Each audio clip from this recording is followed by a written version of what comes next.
नमस्कार दोस्तों, OCN network में आपका स्वागत है।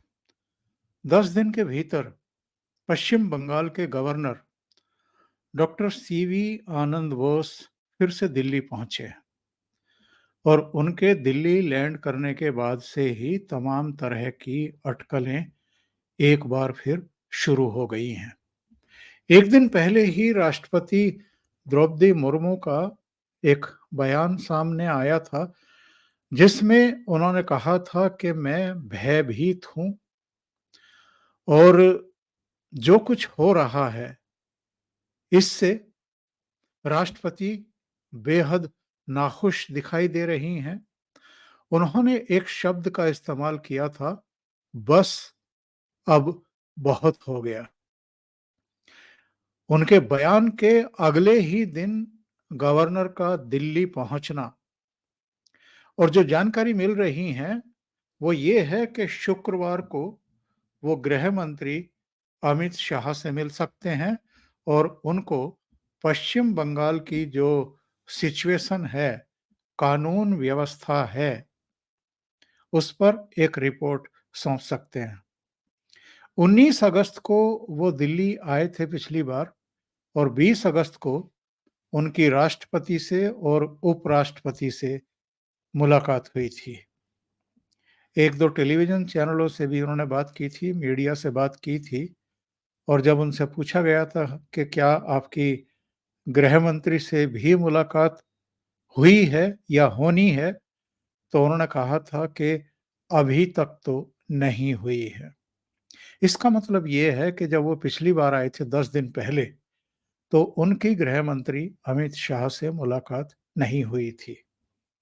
अब वो फिर से दिल्ली पहुंचे हैं और ऐसे समय पहुंचे हैं जब कई घटनाएं घट रही हैं और ममता बनर्जी ने एक दिन पहले ही प्रधानमंत्री नरेंद्र मोदी को धमकी दी है।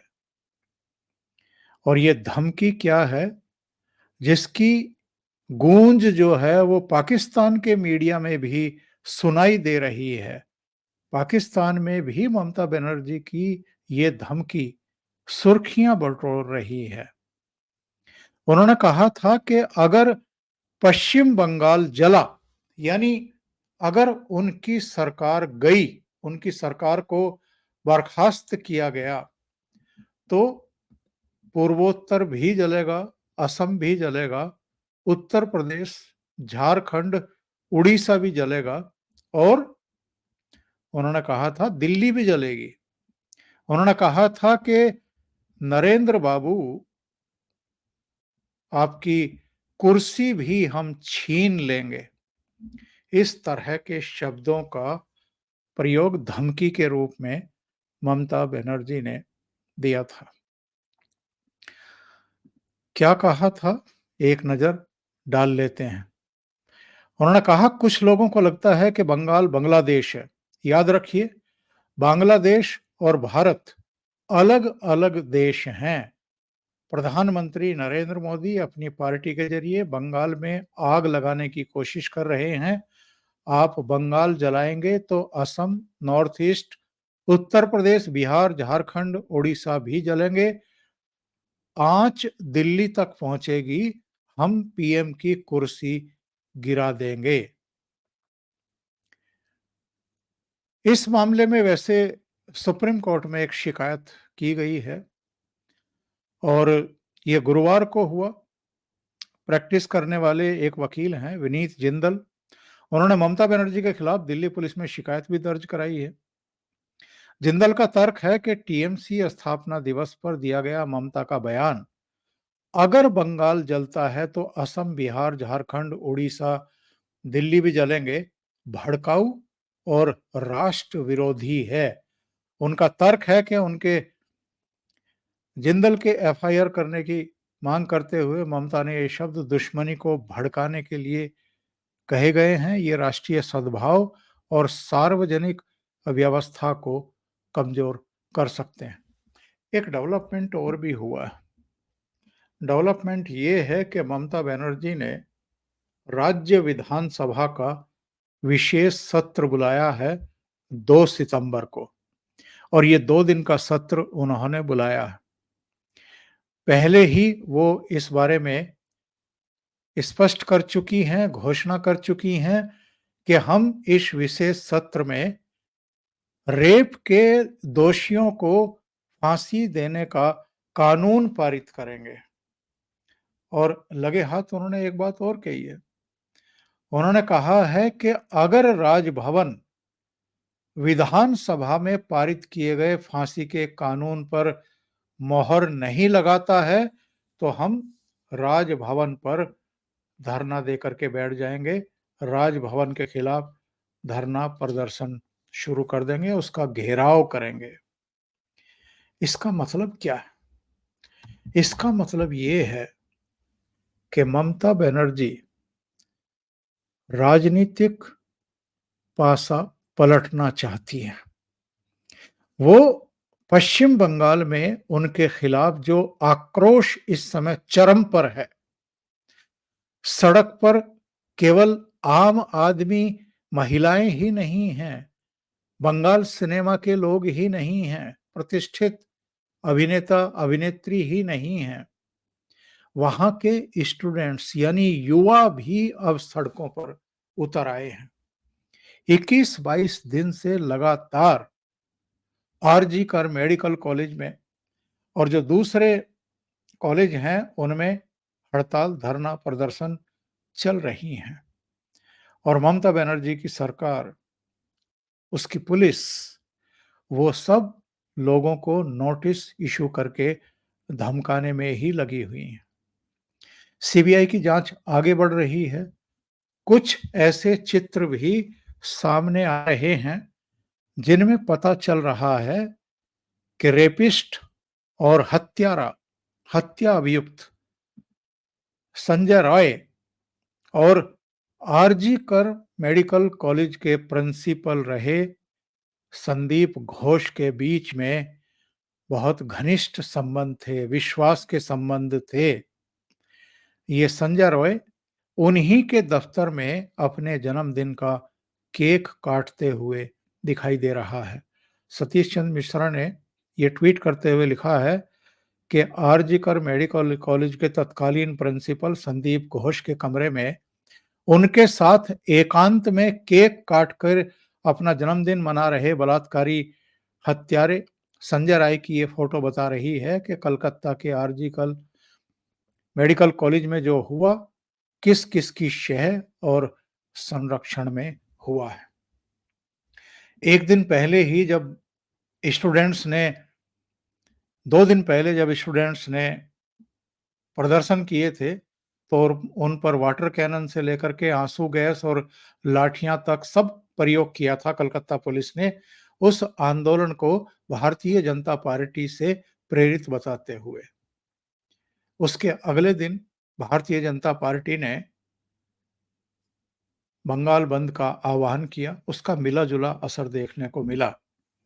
लेकिन बंगाल बंद के दौरान जो घटनाएं हुई, जिस तरीके से कुछ अराजक तत्वों ने, कुछ गुंडों ने भारतीय जनता पार्टी के एक नेता पर फायरिंग की, उनकी विंड स्क्रीन तोड़ते हुए भाजपा नेता को जो गोली लगी और उनको अस्पताल में दाखिल कराना पड़ा है, उसको लेकर के भी पश्चिमी बंगाल की सरकार और खास तौर से मुख्यमंत्री ममता बनर्जी अब कटघरे में हैं। ममता बनर्जी जिस तरीके से अपने स्टैंस बदल रही है, जिस तरह उन्होंने विधानसभा का विशेष सत्र बुला करके फांसी की सजा देने का कानून पारित करने का ऐलान कर दिया है। विधि विशेषज्ञ तो बताते हैं कि राज्य विधानसभाओं को इस तरह का कानून पारित करने की इजाजत नहीं है। कानूनन वो ऐसा नहीं कर सकते हैं। ये तो केंद्र सरकार कर सकती है, पार्लियामेंट के जरिए, पार्लियामेंट कर सकती है। पार्लियामेंट को ही ये अधिकार है। लेकिन ममता बनर्जी, जैसा मैंने कहा, पासा पलटना चाहती है। वो जो कुछ उनके खिलाफ इस समय धरने, प्रदर्शन और ये सब चल रहा है, और जिस वजह से उनकी जो छवि है वो मलिन हो रही है, और उनकी सरकार पर राष्ट्रपति शासन की तलवार भी लटकी हुई है, वो इससे लोगों का ध्यान हटा करके राजभवन पर जाकर के धरना प्रदर्शन शुरू करके पूरे मामले को, इस पूरे प्रकरण से ध्यान डाइवर्ट करके बीजेपी को, केंद्र सरकार को, राजभवन को कटघरे में खड़ा करना चाहती है कि देखिए मैं तो जो रेपिस्ट हैं, जो हत्यारे हैं, उनको फांसी की सजा चाहती हूं, पर राजभवन इसकी इजाजत नहीं दे रहा है, केंद्र सरकार ऐसा नहीं करने दे रही है।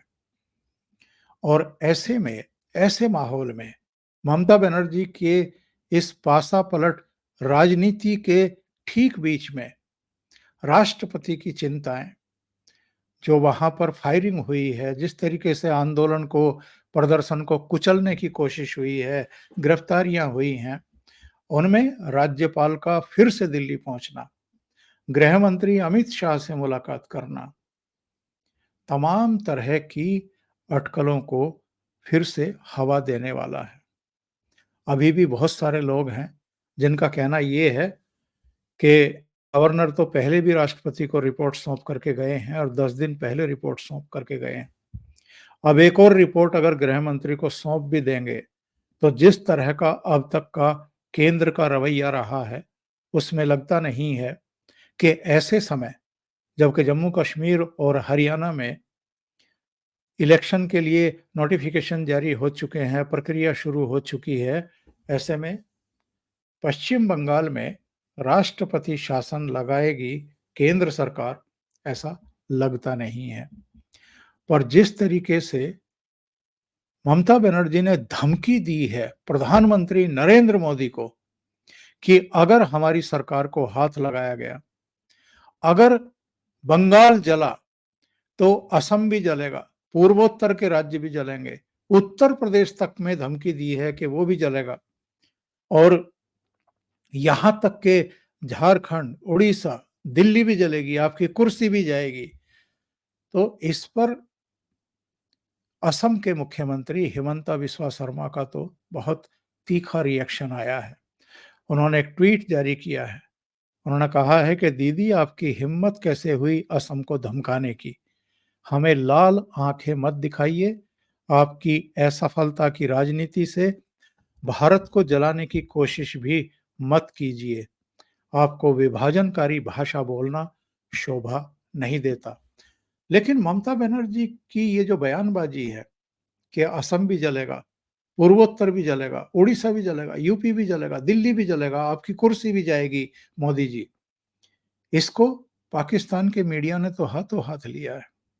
और जो अंतर्राष्ट्रीय साजिश इस समय भारत के खिलाफ और प्रधानमंत्री नरेंद्र मोदी के खिलाफ रची जा रही है, जिसमें हमारे यहाँ की भी कुछ ताकतें शामिल हैं, ऐसे में ये विषय और गंभीर बन गया है।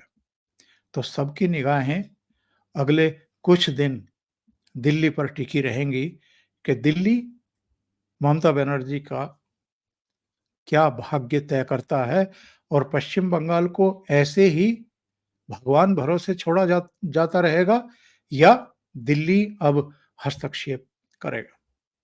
अभी के लिए इतना ही। बहुत बहुत धन्यवाद। अगर आपको ये चैनल और इसके कंटेंट पसंद आ रहे हैं तो लाइक करें, कमेंट करें, वीडियो को शेयर भी करें। अभी तक अगर आपने ये चैनल सब्सक्राइब नहीं किया है तो सब्सक्राइब कर लें, साथ में लगे बेल आइकॉन को दबा दें ताकि आगे आने वाले वीडियो और उनके नोटिफिकेशन आप तक पहुंचते रहें। बहुत बहुत धन्यवाद। नमस्कार।